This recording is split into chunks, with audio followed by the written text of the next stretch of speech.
In the early 1970s, a Kenyan game ranger could identify individual elephants by the unique patterns of tears and notches in their ears, much like a detective memorizing the faces of neighborhood residents.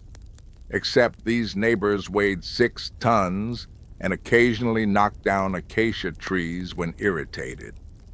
This intimate knowledge, passed down from traditional Maasai trackers and honed through years of patient observation, meant that rangers knew not just the wildlife populations in abstract numbers, but as individual characters with personalities, habits, and family dramas that unfolded across the savanna. Welcome to Yawnworthy Jobs for Sleep, where we explore the unique, often overlooked occupations that shaped our world, told in a way designed to gently guide you toward rest. Tonight, we're traveling to Kenya in April of 1973 to follow a game ranger through a full day's work in a wildlife reserve near the Maasai Mara. This was an era when conservation meant long hours in rattling Land Rovers, handwritten logbooks, and crackling radio communications. A time when protecting wildlife required equal parts scientific knowledge, tracking skills borrowed from ancient traditions, and the patience to spend hours watching a waterhole for signs of trouble. So settle in, perhaps under a light blanket, maybe with a window cracked to let in the evening air. Let the sounds and rhythms of the African bush in a quieter era lull you towards sleep as we follow one ranger through a day that begins before dawn and ends under a canopy of stars. April 15th, 1973. The morning arrives not with an alarm clock, but with the sound that always comes first, the go-away birds, named for their harsh, scraping call that sounds remarkably like someone saying, go away, in perpetual annoyance. In the small ranger station at the edge of the reserve, the sound filters through the screened windows along with the first suggestion of pre-dawn gray. The ranger stirs in the narrow bed, the single sheet already kicked to the foot from the night's warmth, and lies still for a moment, cataloging the other sounds. Distant lion coughs from the pride that's been working the northern sector. The closer bark of a zebra, alarm call, but fading, whatever startled it already moving on. The methodical chirping of crickets winding down their night shift. Bare feet touch the cool concrete floor. The morning routine happens in near darkness, movements practiced enough not to require much thought. Splashing water from the basin on the washstand, the water still cold from the night. Pulling on the khaki uniform, faded at the knees and elbows from use, the breast pocket already weighted with a small notebook and 2 pens, always 2. The first inevitably runs dry at the worst moment. The boots require more attention, shaken out carefully before putting them on, checking for scorpions or the occasional enterprising spider that views a boot as prime real estate. Outside, the air holds that particular coolness that only comes in the hour before dawn, a brief reprieve before the sun begins its work. The Land Rover sits where it always does, parked with the nose facing east, an old habit making the morning departure one smooth motion rather than requiring a turn in the half-light.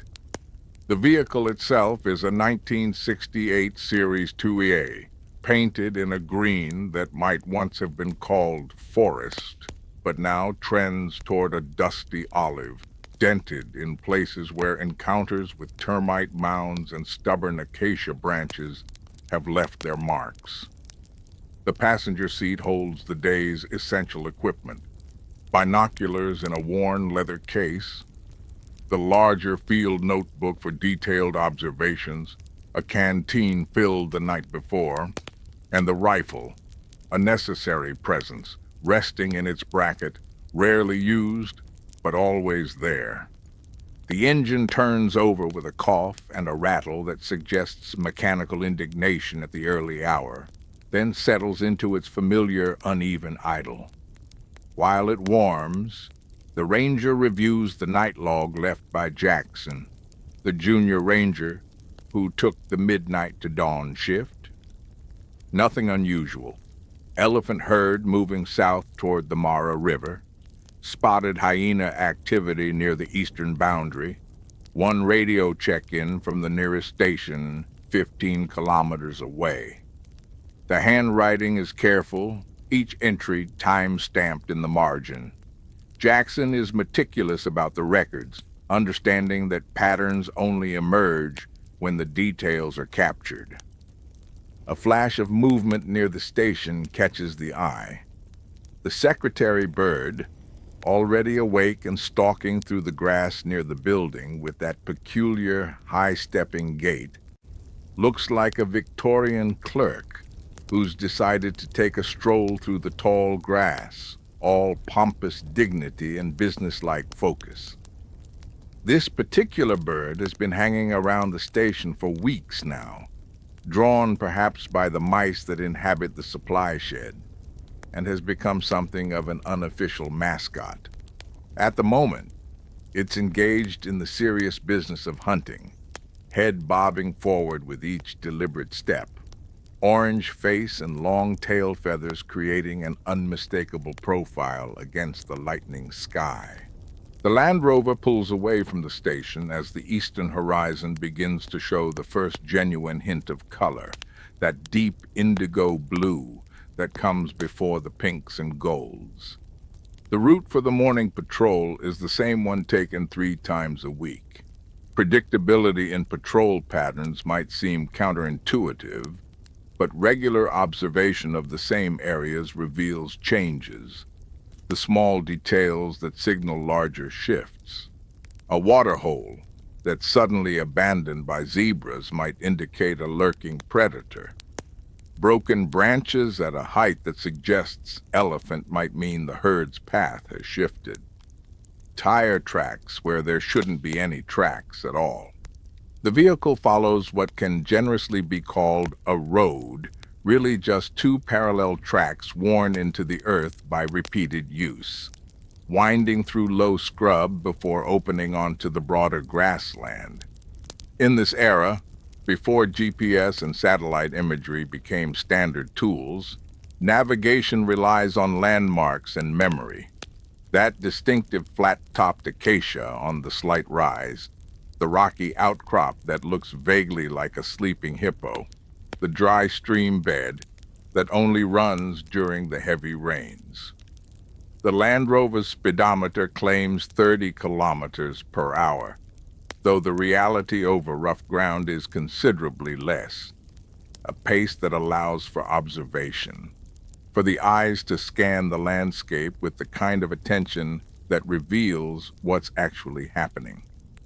At the first waterhole, the morning gathering is already underway. A small herd of impala does mostly, with 2 young rams whose horns are still growing in, stands at the water's edge in that characteristic alert posture, heads up between drinks, ears rotating to catch any sound of danger. They barely glance at the Land Rover. The vehicle is a known quantity, part of the landscape's regular features, as unthreatening as a termite mound. Further back, a warthog family approaches, the adults' tails held straight up like radio antennas, a visual signal that allows them to follow each other through tall grass.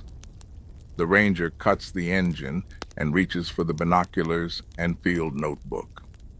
Recording observations is a task that occupies a substantial portion of a game ranger's day, a practice that seemed almost bureaucratic when first learned, but reveals its value over time.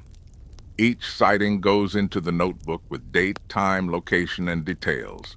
15 impala at Maji Ndogo Waterhole, 5:47 a.m., including 2 juvenile males and what appears to be a pregnant female showing visible distension. 3 warthogs, adult pair and juvenile. The details matter because patterns emerge from accumulated data. An increase in pregnant females indicates good conditions for breeding. A sudden absence of predators might suggest they've moved their territory. These are the kinds of insights that inform management decisions, help predict problems before they become crises. Through the binoculars, individual animals become distinct. The lead impala doe has a small notch missing from her left ear, likely an old injury, healed cleanly. One of the young rams has a slight limp in his right foreleg, though he's putting weight on it without apparent distress. Something to note, to check on during the next patrol. In the distance, a pair of Egyptian geese land on the water with considerable splashing and honking, as if announcing their arrival requires maximum fanfare. The sun is clearing the horizon now, golden light spreading across the grassland, and the impala begin to disperse, drifting away from the waterhole to begin the day's grazing. The patrol continues, following the circuit of waterholes and salt licks that dot this section of the reserve. At each stop, the routine repeats: engine off, observation period, notebook entries. The work has a meditative quality, a rhythm of driving and stopping, watching and recording, that requires patience and a particular temperament. This is not work for someone who needs constant novelty or dramatic events. Most days bring small observations rather than spectacular sightings. The accumulation of ordinary details that, taken together, tell the story of the reserve's health and the movements of its inhabitants. Near the northern boundary, where the reserve fence runs parallel to a stretch of traditional Maasai grazing land, the ranger stops to inspect the wire for any signs of damage. The fence itself is a complicated piece of diplomacy, representing the negotiated boundary between conservation and traditional land use, a compromise that required years of discussion and continued cooperation. In this area, relations with the Maasai communities remain generally positive, built on mutual respect and the understanding that the reserve's health benefits both wildlife and the pastoral economy that depends on stable ecosystems. Still, the fence requires regular monitoring. Elephants occasionally push against it when moving between areas, and desperate poachers sometimes cut through it looking for access. Walking along the fence line, the ranger examines the wire for breaks, the posts for instability, the ground for tracks that might indicate recent animal or human activity.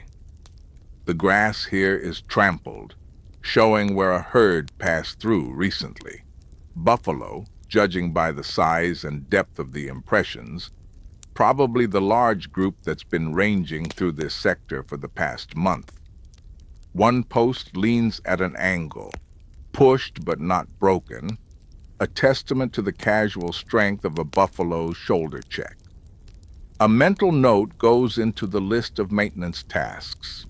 Reinforce northern fence posts near marker 47.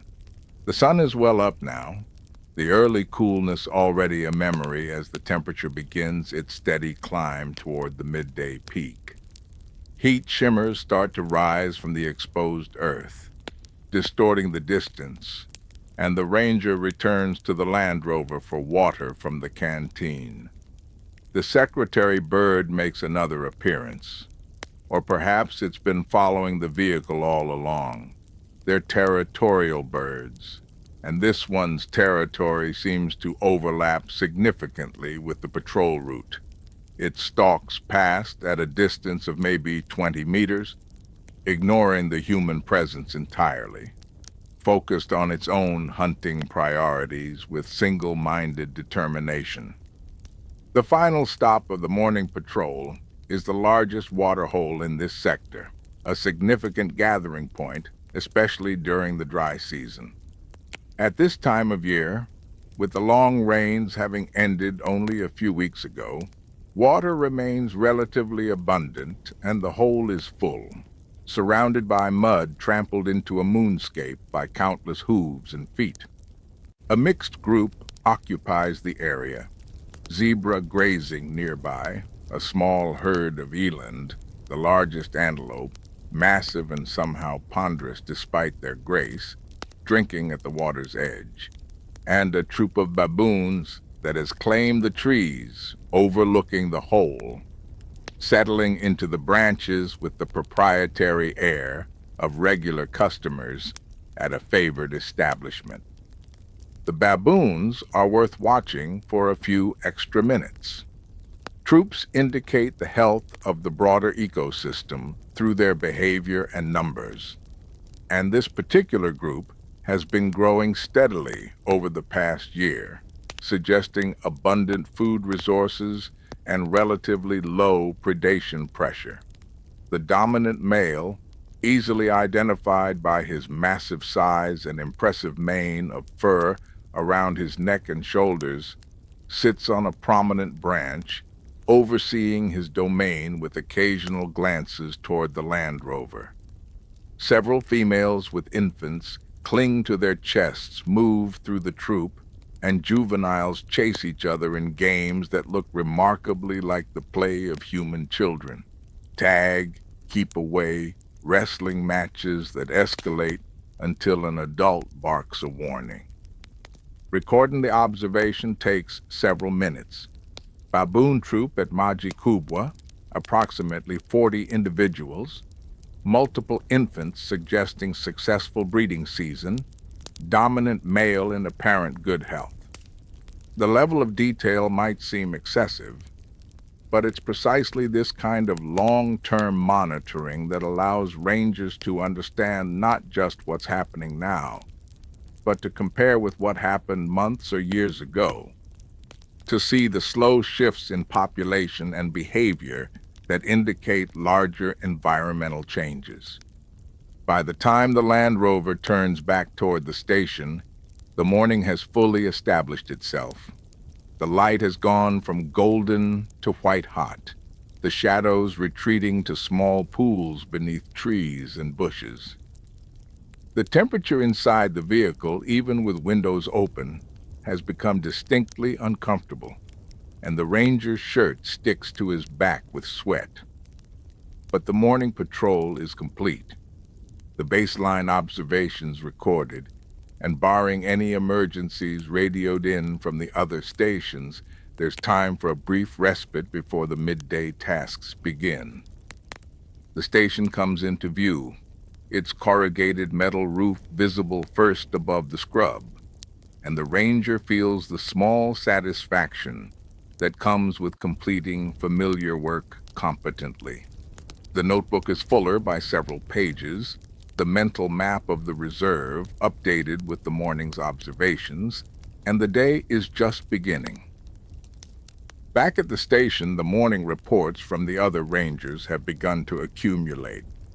The station serves as the hub for a network of observation posts scattered across the reserve's 400 square kilometers, and maintaining communication between them occupies a surprising amount of time and effort.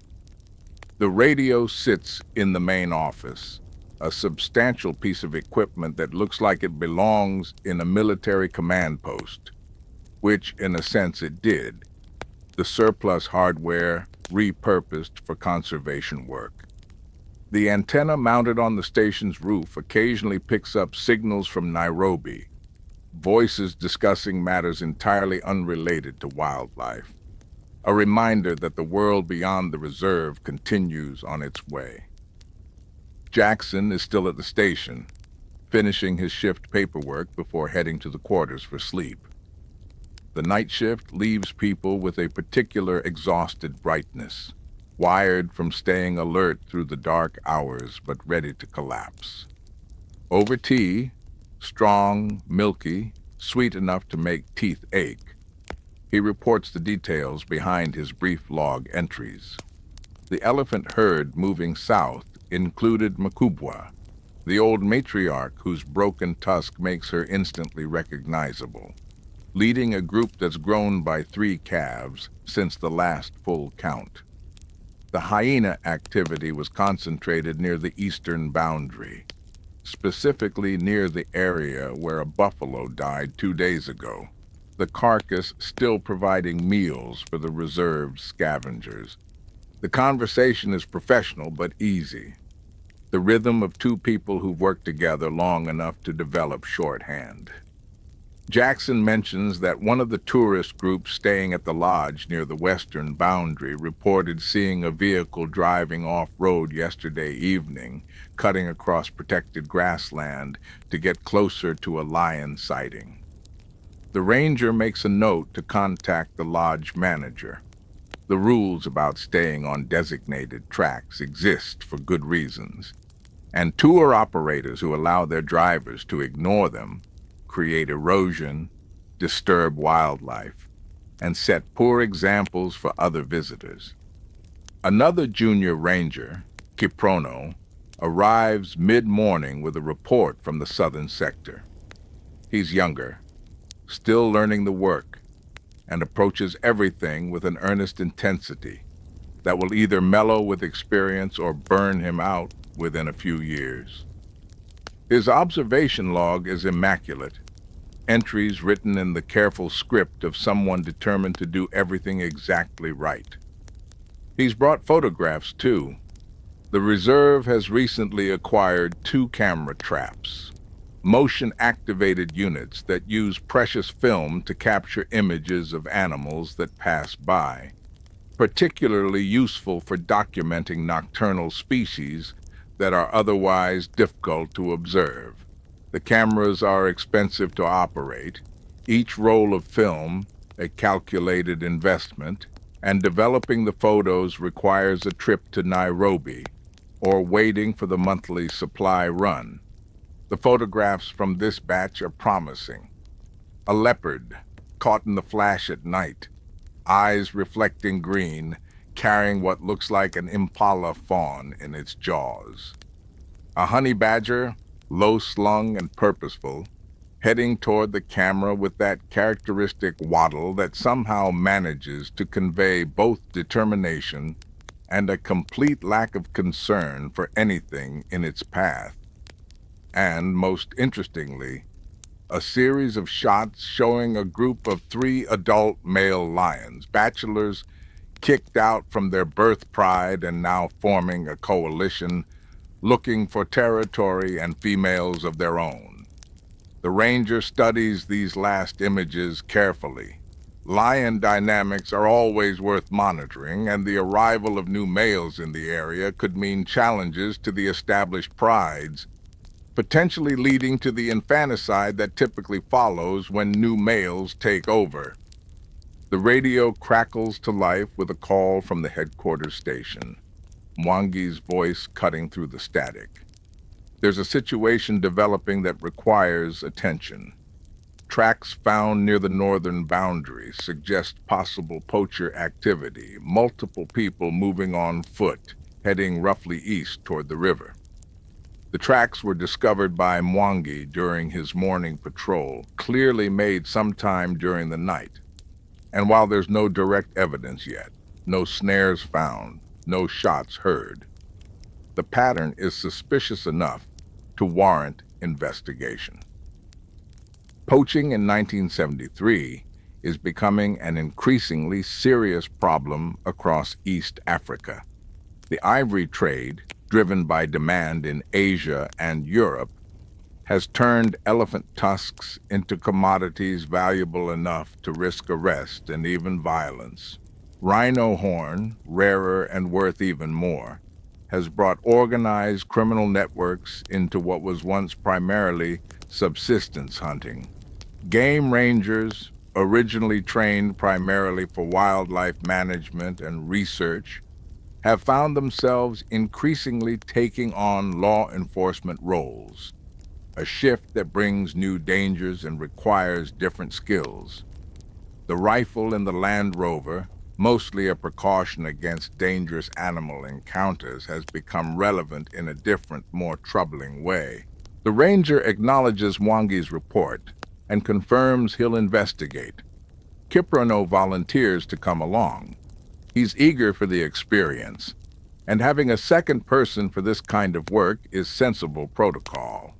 They take 20 minutes to prepare, filling extra canteens, checking the rifle and ensuring ammunition is accessible, reviewing a map to coordinate their approach with Mwangi's position. The radio gets one more check, confirming the frequency and that both portable units are working. Communication in the field relies on these heavy, battery-powered handsets that have maybe a 10-kilometer range under ideal conditions, less in broken terrain.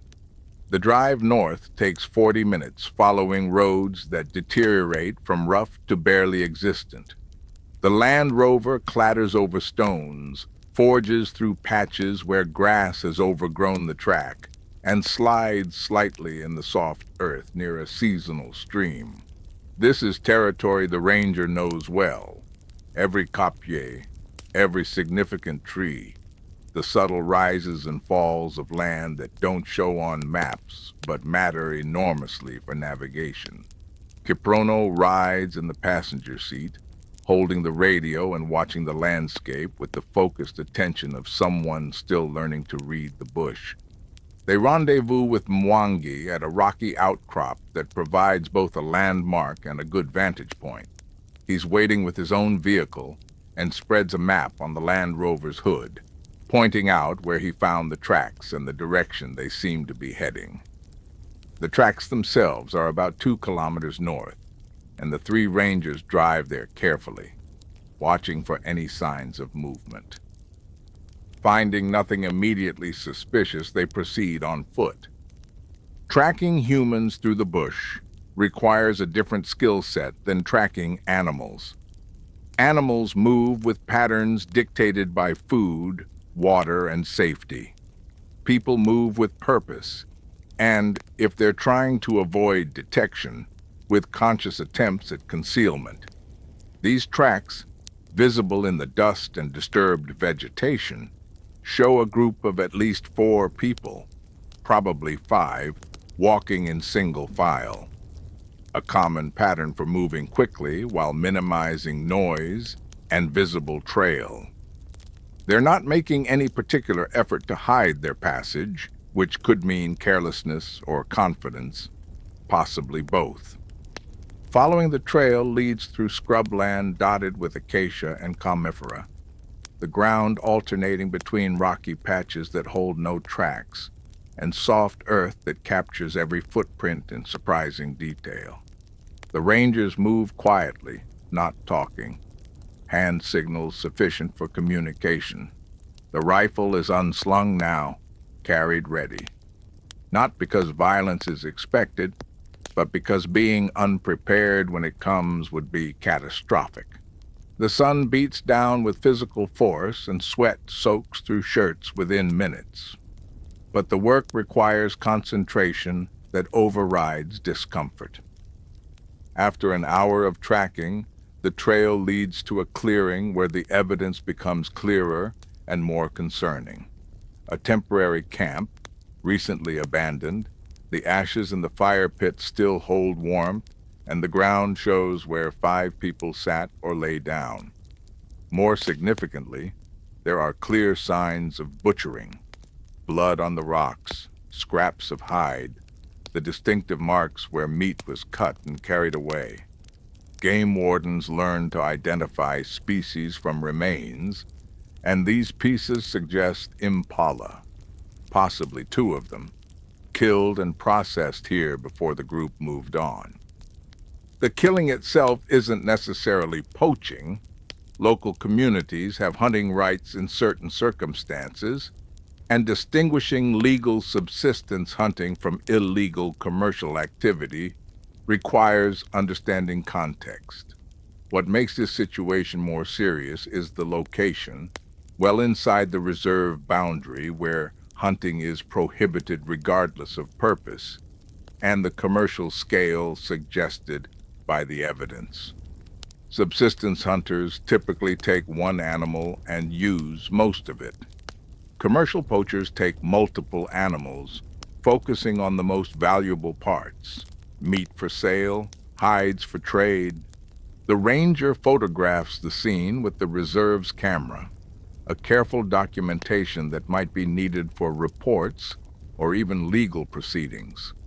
Kiprono sketches the layout in his notebook, marking the position of the fire pit, the butchering area, and the direction the group departed.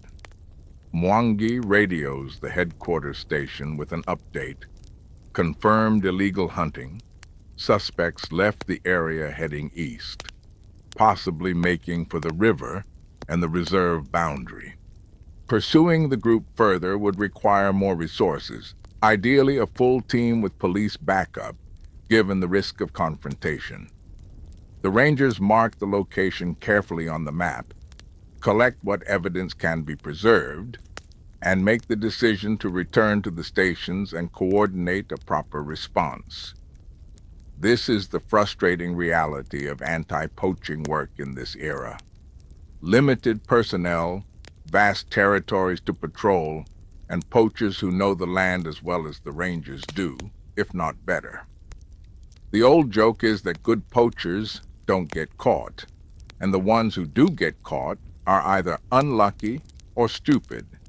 And even bad poachers are hard to catch with a handful of rangers covering hundreds of square kilometers. The drive back to the station happens in relative silence, each ranger processing the morning's discovery. Kiprono seems disappointed that the tracking didn't lead to a dramatic confrontation. He's young enough to still imagine ranger work as adventure, rather than the grinding combination of observation, paperwork, and occasional tension that it actually is. The ranger catches himself remembering his own early days, when every patrol seemed charged with potential excitement, before experience taught him that most days are ordinary, and the ordinary days are actually preferable. At the station, the incident gets written up in the official log, detailed enough to support a report to the Kenya Police and the Wildlife Conservation Department. The photographs will need to be developed, the evidence documented, and a patrol schedule adjusted to increase monitoring of the northern boundary.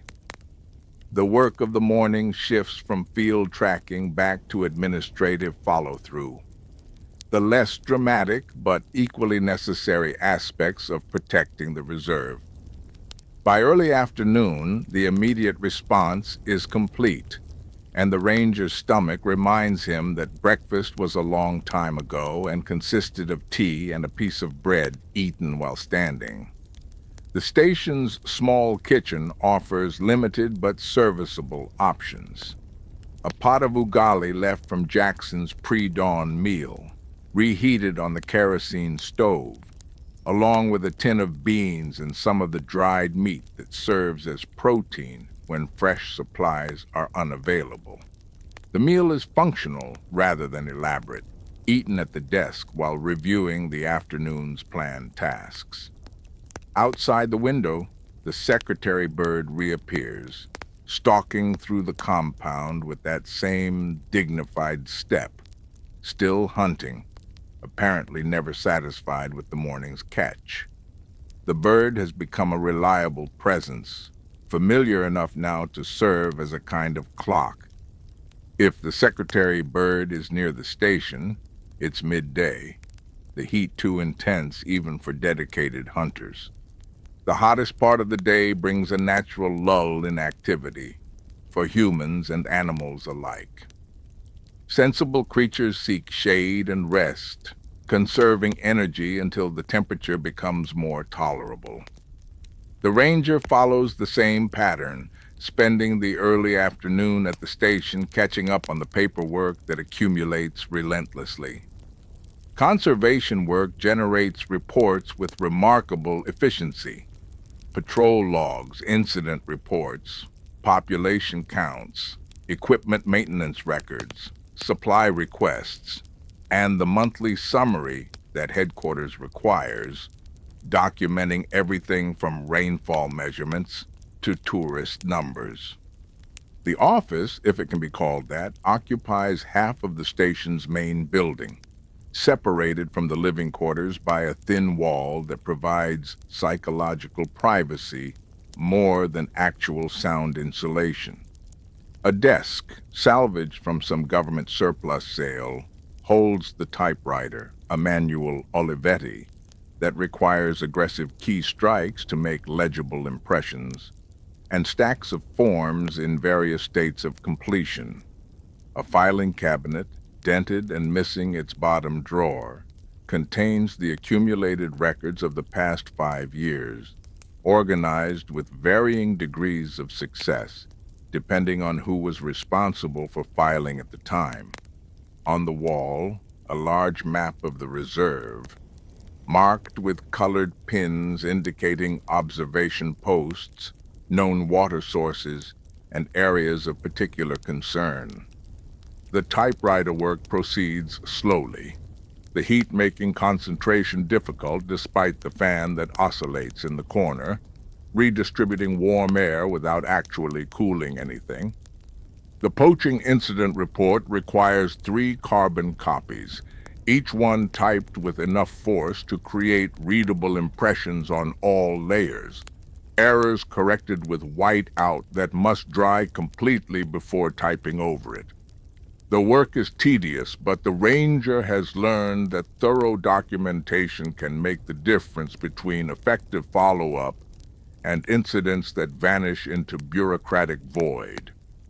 Each detail recorded is a potential data point, a piece of evidence, a pattern waiting to be recognized. By mid-afternoon, the temperature has peaked and begun its gradual descent back toward merely uncomfortable. This is when the second patrol of the day becomes practical, focusing on different areas and priorities than the morning circuit. Today's afternoon plan includes checking on a giraffe that was reported with a limp 3 days ago, investigating what the tourists staying at the Western Lodge have been seeing.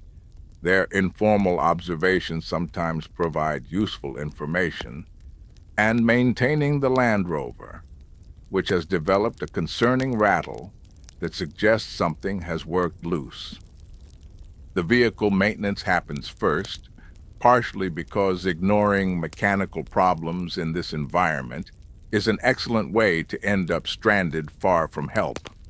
The ranger is not a mechanic by training, but years of necessity have taught the essential skills: how to change oil and filters, replace spark plugs, patch a radiator leak with soap, and perform the 100 small repairs that keep aging equipment operational.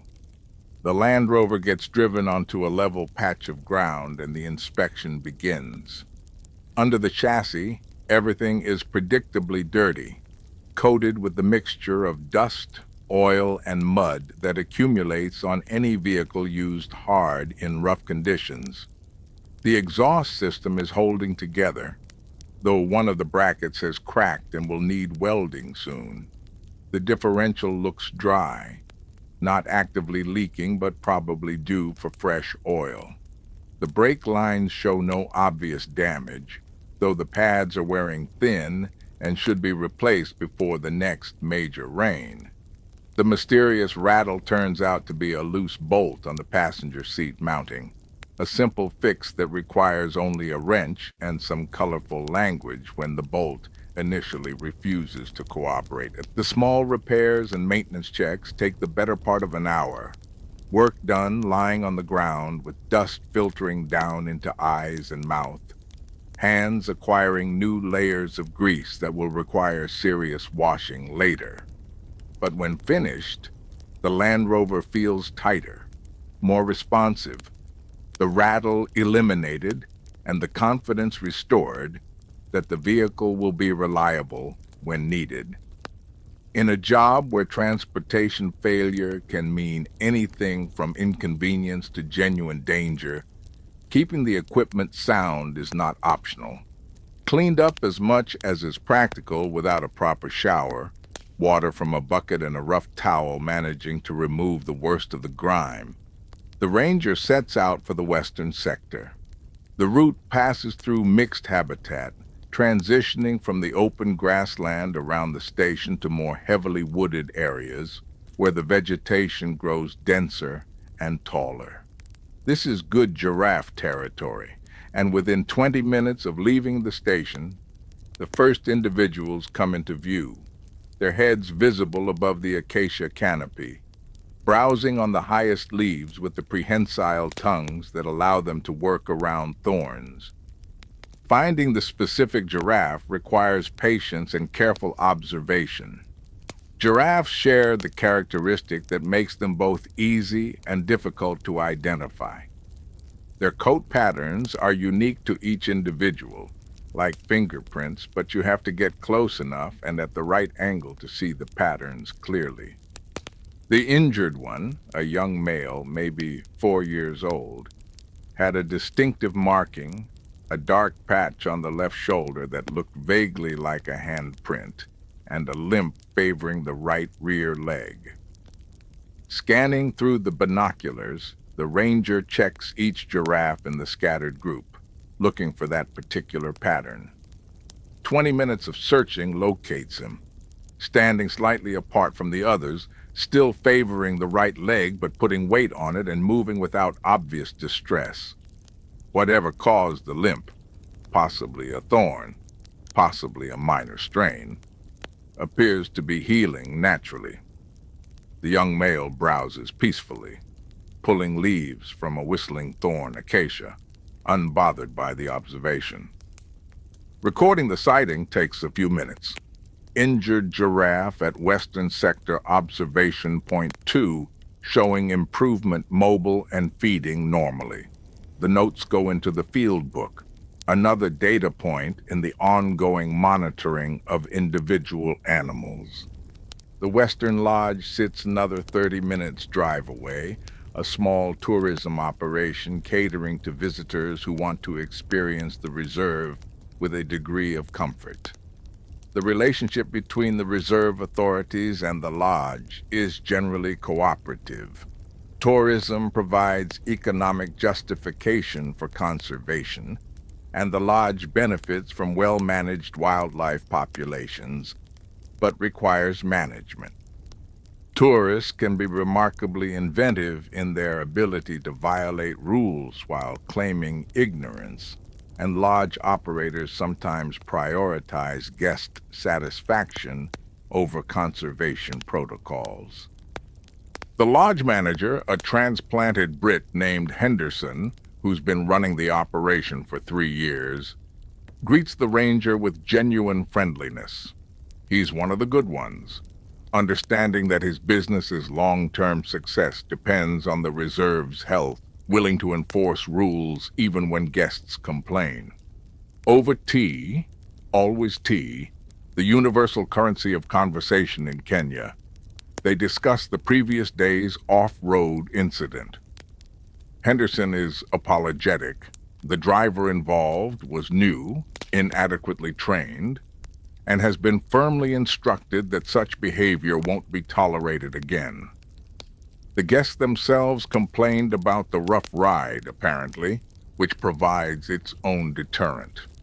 The conversation shifts to what guests have been seeing, and Henderson pulls out the lodge's sighting book, where visitors record their observations. The entries make entertaining reading, ranging from accurate identifications to wildly creative speculation. Big brown cats, lion, turns out to have been a group of baboons. Tiny deer were probably dik-diks. But among the confusion, there are useful reports. A leopard sighting near the lodge 3 nights running, suggesting a resident individual. A large elephant herd moving through, including several very young calves. And, most interestingly, a report of dogs may be wild, that Henderson thinks might have been African wild dogs, an increasingly rare species in this region. The wild dog possibility is worth investigating. Their populations have been declining across East Africa, pressured by disease, habitat loss, and persecution, and confirmed sightings are becoming notable events. The ranger makes detailed notes about the location, time, and description, planning to check the area during the next patrol. If there's a pack in the reserve, that's information that needs documenting and reporting to the Wildlife Department. Such sightings help build the case for continued conservation funding. Before leaving the lodge, the ranger takes time to talk with two of the current guests, a couple from Germany who are birding enthusiasts. They've been documenting species with remarkable thoroughness, and their list includes several that the ranger hasn't personally observed this season. Birders make excellent informal researchers. They're patient observers, meticulous about identification, and often notice details that others miss. The ranger adds their observations to his notes, another layer of data contributing to the reserve's overall monitoring. The drive back toward the station follows a different route, completing a loop that allows observation of areas not covered in the morning. The afternoon light has begun its transition toward evening, the harsh white glare softening to gold, and the wildlife activity increases as animals emerge from midday rest. A journey of kudu, the large spiral-horned antelope, crosses the road ahead of the Land Rover, moving with surprising grace for their size. Vervet monkeys chatter in the trees near a seasonal stream, their social dynamics playing out in chases and grooming sessions. A martial eagle sits atop a dead tree, massive and watchful, scanning the ground for prey. Each sighting gets noted, the field book accumulating pages of observations that will eventually be transferred to the master log. The work might seem obsessive, recording every group of animals encountered, but patterns emerge from the accumulated data. Changes in distribution, population trends, the success or failure of breeding seasons, all of it becomes visible through the patient accumulation of ordinary observations. The ranger has learned to trust the process, to accept that most of what's recorded will seem mundane until some future moment when the pattern suddenly becomes clear. Approaching the station as late afternoon shifts toward evening, the ranger spots the secretary bird one more time, now perched on a low termite mound near the road, resting after its day's hunting. The bird has become a familiar marker of the day's rhythm, appearing and reappearing throughout the hours, a constant presence in the background of the work. There's something reassuring about its reliable appearances, a reminder that while poachers and administrative burdens and equipment failures come and go, the fundamental patterns of the reserve continue. Birds hunting and animals drinking and the sun making its eternal circuit across the sky. The golden hour transforms the reserve. The light, slanting low across the grassland, turns everything it touches into shades of amber and bronze, shadows stretching long and dramatic, the landscape taking on the quality of a painting where every detail seems carefully arranged for maximum beauty. This is the time when photographers and tourists most want to be in the field, and it's also when the reserve's predators become most active, the cool of approaching evening signaling the start of the hunting hours. The evening patrol focuses on predator activity, particularly in the areas where lion prides and leopards have established territories. Understanding predator movements and hunting patterns is essential for managing the reserve's ecology. Predators control prey populations, and their presence indicates a healthy, balanced ecosystem. The ranger has been monitoring 3 lion prides in this sector, tracking their ranges and the dynamics between them, noting birth of cubs and the occasional violent transfers of power when new males challenge for dominance. Tonight's route heads toward the eastern boundary, where the largest pride has been spending most of their time lately. The pride consists of 7 adults, 3 females closely related, probably sisters or mother and daughters, and 4 males who took over the pride 2 years ago after a prolonged and vicious battle with the previous coalition. The females have had mixed success with cubs since then. The male's initial takeover resulted in the death of all existing young ones, a brutal but typical aspect of lions' social structure. Since then, there have been 2 litters, with 4 cubs currently surviving, now approaching the age where their chances of reaching adulthood improved significantly. Locating lions on a large reserve is never guaranteed, but certain areas offer better odds. The pride favors a particular territory that includes good ambush points near a waterhole, dense bush for cover, and a regular migration route used by zebra and wildebeest. Approaching the area, the ranger cuts the Land Rover's engine several hundred meters out and continues on foot, moving quietly, watching for signs. The first indication comes through sound. A low, rumbling vocalization that's more felt than heard, vibrating through the air and the ground. Lions communicate through vocalizations that range from the famous roar, which can carry for 8 kilometers and serves to announce territory and coordinate pride members, to these quiet contact calls that keep individuals in touch when hunting or moving through cover. The sound is coming from the west, near a line of bushes that follows a dry stream bed, and the ranger moves toward it slowly, using the Land Rover as a blind, staying downwind to avoid alerting the pride. Through the binoculars, the lions gradually resolve from the dappled shadows, 2 of the females resting in the shade of an acacia, their tawny coats blending almost perfectly with the dried grass around them. One lies on her side, completely relaxed, her flank rising and falling with slow breaths. The other sits upright, head raised, watching a herd of zebra grazing perhaps 200 meters away, her attention focused with the intensity of a predator calculating possibilities. Neither female appears particularly hungry. Their bellies show the slight distension that suggests a recent meal, probably within the last day or 2. Scanning further reveals more of the pride.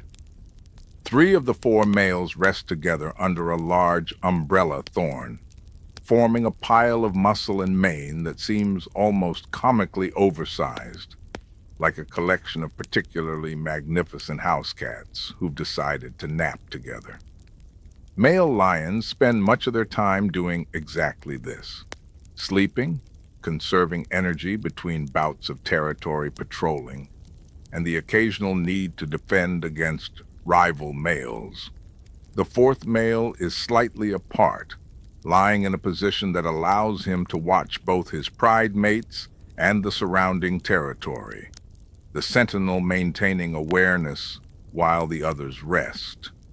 The cubs are harder to locate initially, but movement finally reveals them, wrestling with each other in the manner of young lions everywhere, all flailing paws and open-mouthed play bites, tumbling through the grass with energy that seems inexhaustible. The largest of the 4 cubs, a male judging by the beginning tuft of mane growth around his head, has pinned one of his siblings and is chewing enthusiastically on her ear while she squirms and bats at him with unsheathed claws. The roughhousing is serious practice for hunting and fighting skills they'll need later, play that looks violent but is carefully controlled to avoid actual injury. Recording the observation takes several minutes. Eastern sector, Pride located near Acacia Grove, all 7 adults present and 4 cubs visible and apparently healthy. No signs of fresh kills, but animals appear well fed. The notes include descriptions of individual positions, behaviors, and any changes from the last observation 3 days ago. One of the females, the one watching the zebra, has a healing wound on her shoulder. Claw marks, probably from the rough play that happens during mating, though possibly from an encounter with the other females. Lions are social animals, but their social structure includes dominance hierarchies that sometimes result in aggressive interactions. As the sun sinks lower, the female watching the zebra rises and stretches, a long, sinuous movement that starts at her head and works back to her tail tip, every muscle extending and flexing. She shakes herself and begins walking toward the other females with purposeful strides. This is interesting. Lions hunt cooperatively, and the initiation of hunting behavior by one female often signals the beginning of a coordinated effort. The ranger watches carefully, noting the exact time and the positions of all pride members. The other females respond to the first one's movement, rising and stretching in turn, shaking off rest, and beginning to orient toward the zebra herd. The males barely stir, one opening an eye briefly before closing it again. Males participate in hunts only occasionally, usually when the prey is large enough to require their strength, like buffalo or giraffe. For zebra, the females handle the work, and the males will expect their share of the kill afterward. A social contract that seems unfair until you consider that the male's primary job is defending the pride and territory, often at considerable risk to themselves. The cubs sense the change in energy and try to follow as the females begin moving towards the zebra. But one of the males rumbles a warning, a sound that sends the cubs scrambling back. They'll stay with the males while the females hunt, protected but kept away from the dangerous work. The cubs huddle near the males, still wrestling but with less enthusiasm, frequently glancing toward where the females have disappeared into the longer grass. Watching a lion hunt unfold is one of the privileges of the ranger's work, a spectacle that never becomes routine no matter how many times observed. The females move with extraordinary coordination, spreading out into a rough arc, each taking a position that will help drive the zebra toward the others or cut off escape routes. Their approach is patient, using every bit of cover, moving when the zebra are looking away, or have their heads down grazing, freezing when attention turns their direction. Zebra have excellent eyesight and strong herd instincts. The slightest alarm from one individual can send the entire group into flight. The stalk takes 20 minutes, the lions closing the distance with agonizing slowness. The ranger watches through binoculars, barely breathing, aware that any sound or movement could alert the zebra and end the hunt before it truly begins. The zebra continue grazing, occasionally lifting heads to look around but showing no signs of having detected the predators. The lions are now within 50 meters, the critical distance where stalking shifts to charging, where success or failure will be determined in seconds. The attack, when it comes, is explosive.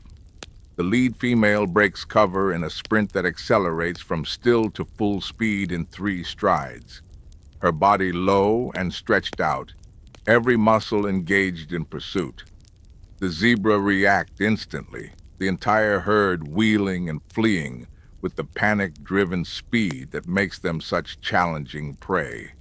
The lioness targets a specific individual, a young male, perhaps 2 years old, smaller than the adults but large enough to provide substantial meat, and pursues with single-minded focus, ignoring the rest of the herd. The other females coordinate perfectly, 2 of them cutting at angles to prevent the zebra from dodging away from the lead hunter, herding him toward where the third female waits in ambush. The young zebra, panicked and running flat out, doesn't see the trap until too late. He tries to turn, to break away from the lead lioness, and runs directly into the ambush female, who launches from her position with perfect timing, leaping onto the zebra's hindquarters and dragging him down with her weight. The kill happens quickly. The lead female reaches them in seconds, securing a throat hold while the other 2 females maintain control of the struggling zebra's body. Within 2 minutes, the zebra's movement still, and the pride has made a successful kill. The ranger records the details. Hunt initiated at 6:23 p.m., kill made at 6:41 p.m.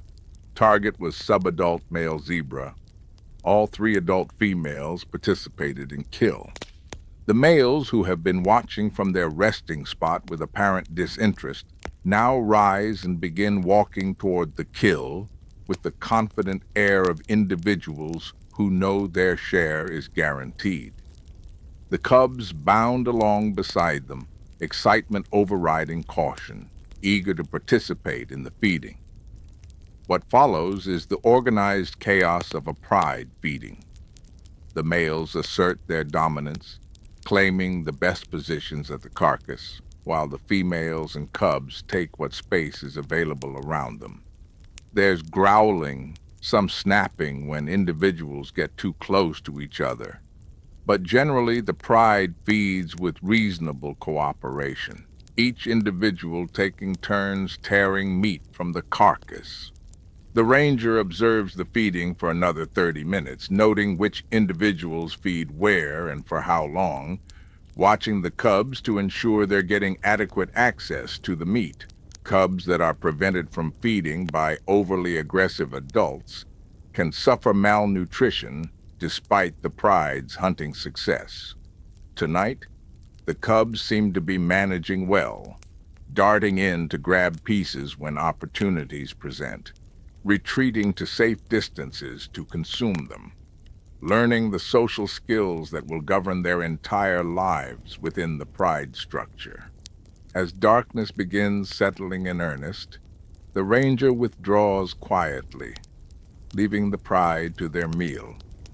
The Land Rover's engine, starting again after the long silence, seems almost offensively loud, but the lions barely glance up from their feeding. They're habituated enough to vehicles to treat them as part of the landscape, neither threatening nor interesting, which allows for observation that would be impossible in areas where lions view humans with suspicion or hostility. The drive back toward the station happens in gathering darkness, the Land Rover's headlights creating a moving tunnel of illumination through the bush. Nighttime driving requires different skills than daytime navigation. Judging distances becomes harder, animals appear suddenly in the lights, and the absence of landmarks makes wrong turns easier. But the ranger has driven these routes often enough to navigate by memory, knowing where the road turns, where the rough patches are, where to watch for the occasional elephant that might be standing in the road like a massive gray roadblock. The station appears as a constellation of lights, the office windows showing yellow kerosene lamp glow, the security light mounted on a pole casting harsh white illumination across the compound. Jackson is awake and working on equipment maintenance, taking advantage of the cooler evening hours to organize supplies and check the portable radios. He reports that the day has been quiet at the station. No emergencies radioed in, no urgent messages from headquarters. The kind of peaceful ordinary that represents a successful day in ranger work. The evening meal is simple but satisfying. Rice and beans, the reliable staples, along with sukuma wiki, collard greens, sautéed with onions and tomatoes, the vegetables purchased during last week's supply run to the nearest town. Cooking happens on the kerosene stove that serves all the station's needs, the flame adjusted by feel, the pot watched carefully to prevent burning. The meal is eaten at the small table in the kitchen area. Jackson describing some repairs needed on one of the portable radios, a loose connection in the battery compartment that's causing intermittent failures, while the ranger summarizes the evening's lion observation. After dinner, there's time for the detailed logging that each day requires. The field notebook's rough observations get transferred to the master logbook, a large ledger that contains the permanent record of all observations, incidents, and activities.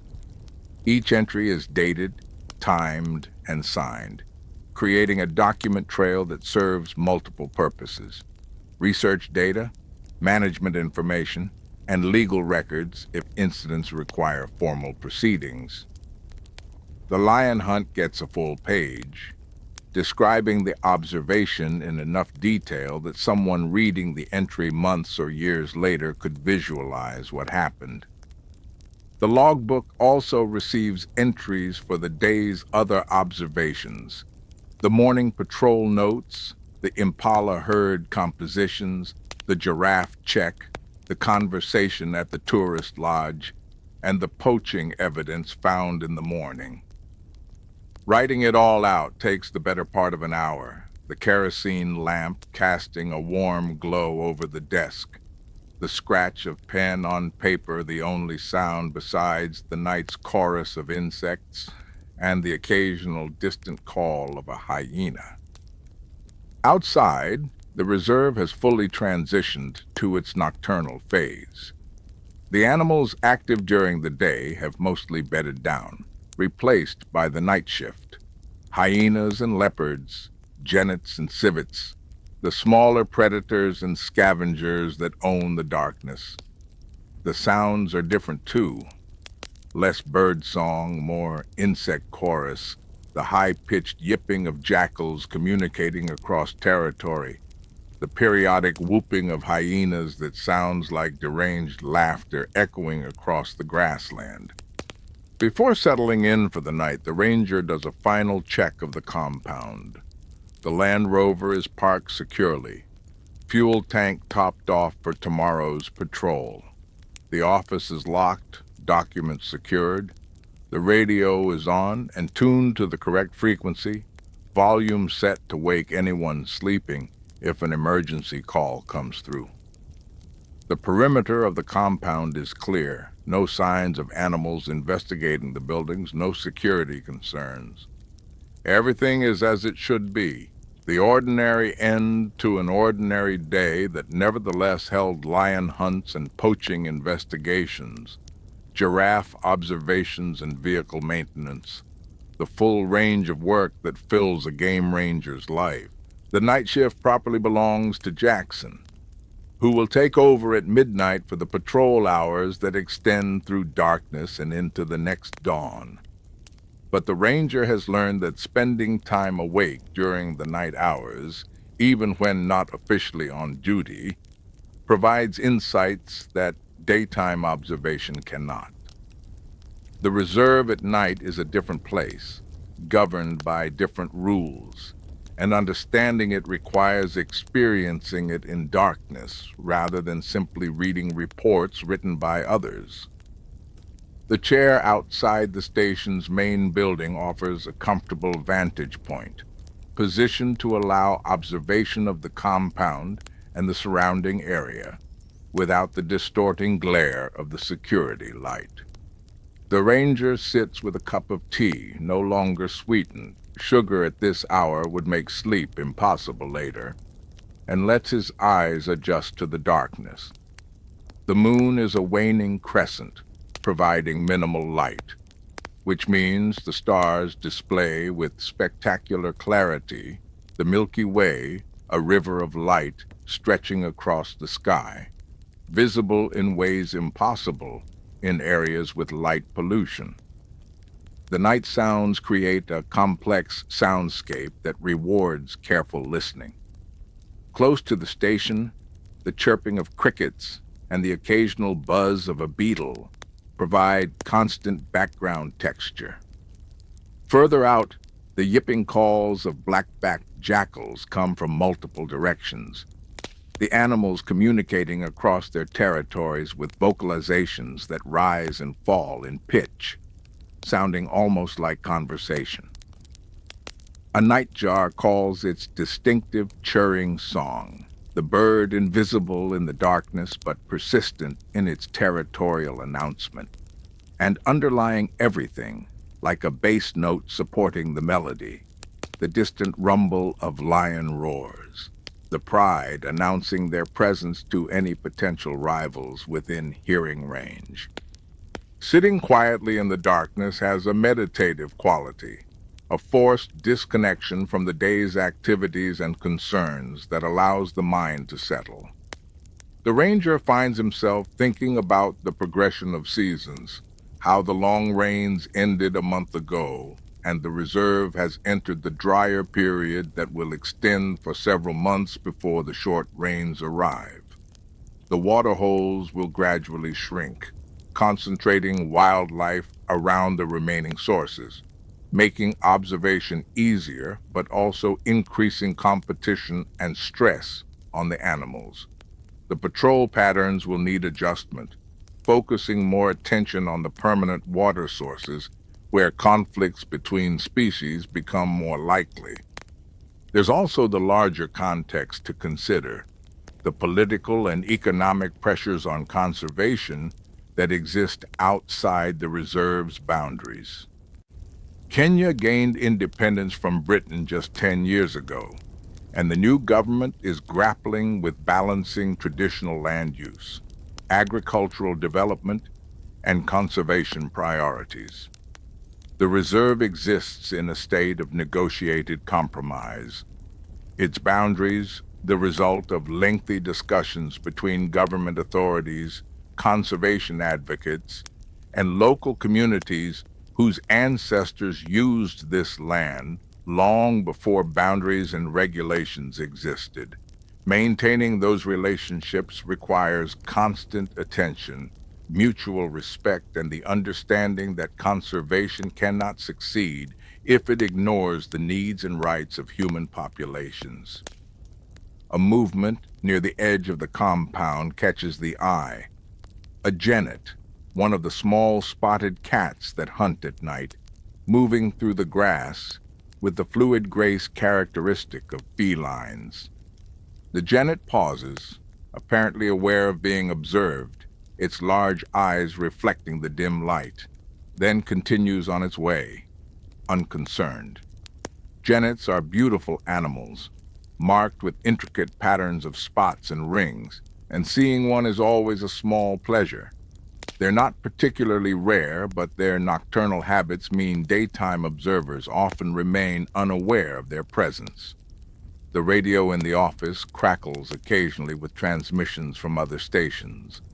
Routine check-ins, the sporadic communication that maintains the network even during quiet hours.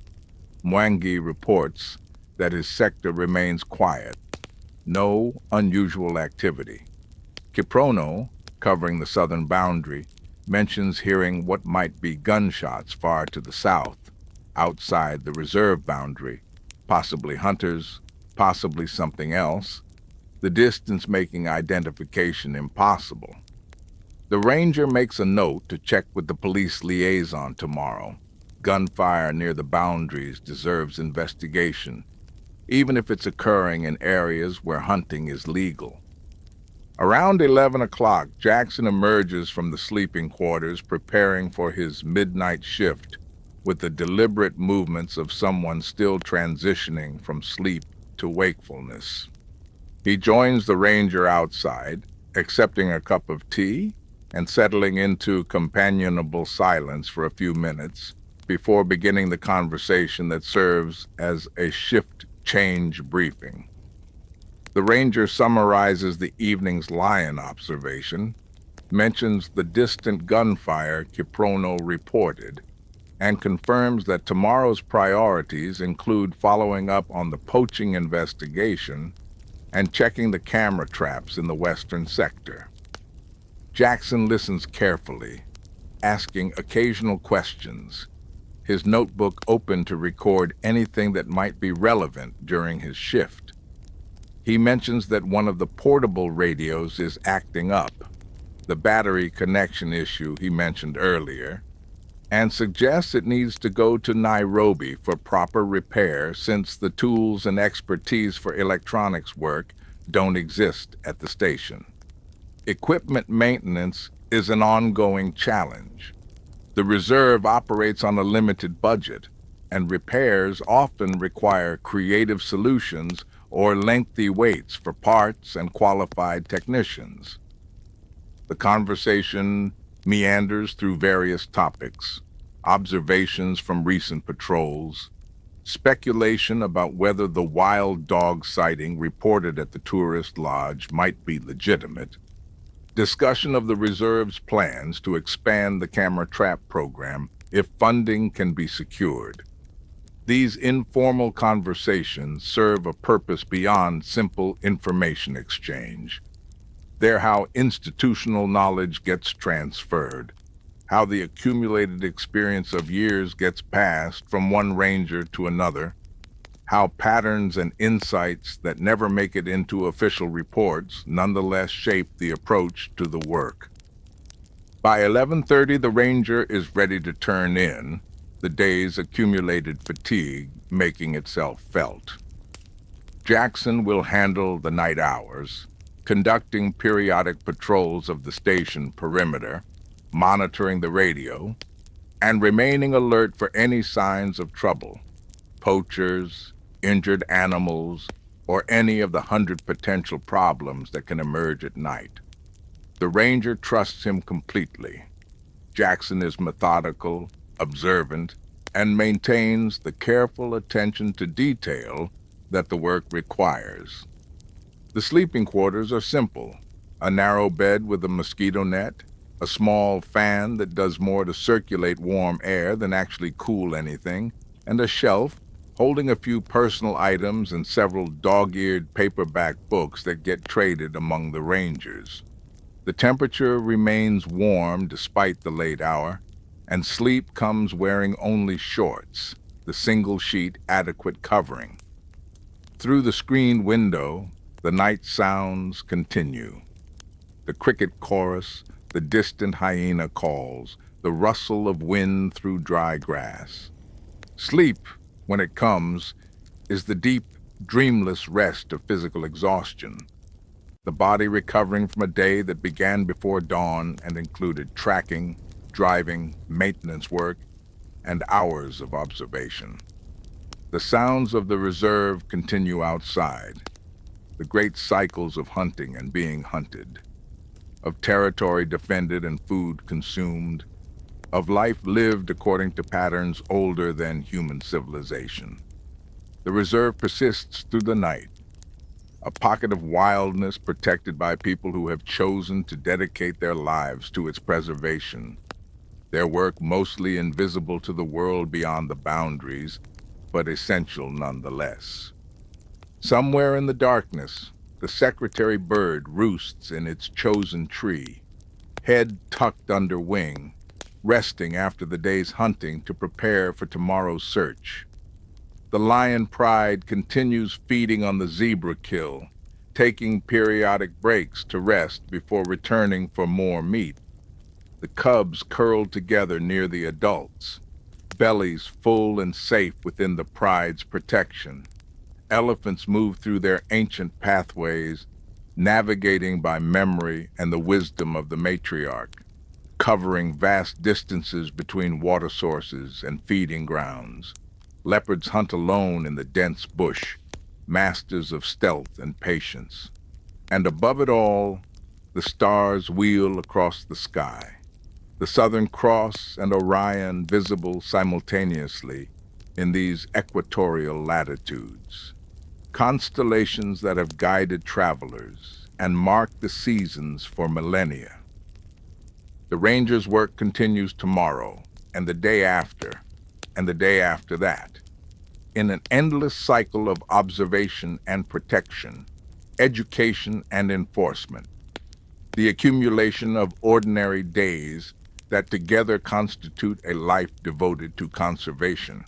It's not glamorous work, more often tedious than exciting, more frequently frustrating than satisfying, but it matters in ways both immediate and profound. Each patrol completed is territory monitored. Each poacher deterred is wildlife protected. Each observation recorded is data that informs management decisions. Each relationship maintained with local communities is a foundation for long-term coexistence between human needs and wildlife conservation. In the larger context of Kenya's conservation movement and Africa's struggle to protect its remaining wildlife, one ranger in one reserve might seem insignificant. But conservation succeeds or fails at exactly this level. Individual people making daily choices to show up, do the work, maintain the standards, and protect the resources under their care. The reserve persists because rangers patrol it. Wildlife populations survive because people monitor them, investigate threats, and intervene when necessary. The balance between human development and habitat preservation holds because individuals negotiate it day after day in conversations and compromises and careful management decisions. The night deepens toward the hour when Jackson will begin his formal patrol, driving the circuit of roads and observation points that constitute the night shift's territory. He'll watch for the telltale flicker of fire that might indicate poacher camps. He'll listen for sounds that don't belong, vehicle engines where no vehicle should be, gunshots, anything unusual. He'll check the water holes and salt licks, recording which animals are active at night, building the understanding of movement patterns that allows effective conservation. And when dawn approaches, he'll return to the station to write his report, completing the cycle that begins again with the morning's first light. The work is never finished. There's always another patrol to conduct, another report to write, another problem to investigate, another day to begin. This is the reality of conservation. Not a single dramatic effort, but sustained commitment, the patient accumulation of ordinary work that together creates the protection that allows wilderness to persist. The reserve exists because people show up each day to maintain it. Wildlife survives because individuals care enough to monitor, protect, and defend it. The balance holds because people choose to make it hold, despite limited resources, despite frustrations, despite the knowledge that the work will never be complete. As midnight approaches and Jackson prepares to begin his patrol, the ranger sleeps peacefully, resting for tomorrow's work. The reserve continues its ancient rhythms around him, predators hunting and prey fleeing, life and death playing out in the darkness according to patterns millions of years old.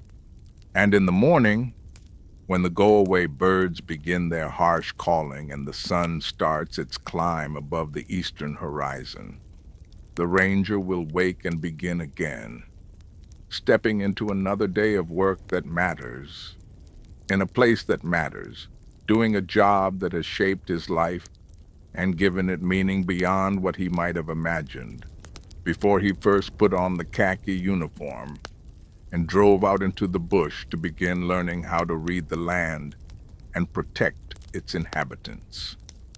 The stars continue their slow rotation overhead, marking time in the ancient way, while below them the reserve settles into the deep night hours. The secretary bird sleeps in its roost, the lions drowse near their kill, the elephants move through darkness, and the ranger rests, gathering strength for tomorrow's work, which will be much like today's work, and the day before's work, and the day after's work, the endless cycle of observation and protection that constitutes a life dedicated to conservation, to wilderness, to the preservation of something larger and older and more important than any individual life, a cause worth the dedication, worth the discomfort, worth the choice to spend a life in service to the wild places and wild things that cannot protect themselves. The night deepens, the stars wheel across the sky, and the reserve endures, protected by people who have chosen to make its preservation their life's work, one ordinary day at a time, one patrol at a time, one careful observation at a time, building through patient accumulation the foundation that allows wilderness to persist in a world increasingly dominated by human concerns. This is the work. This is the life. This is the choice made and renewed each morning when the alarm birds call and the sun rises and another day begins in the endless essential work of keeping the wild world wild.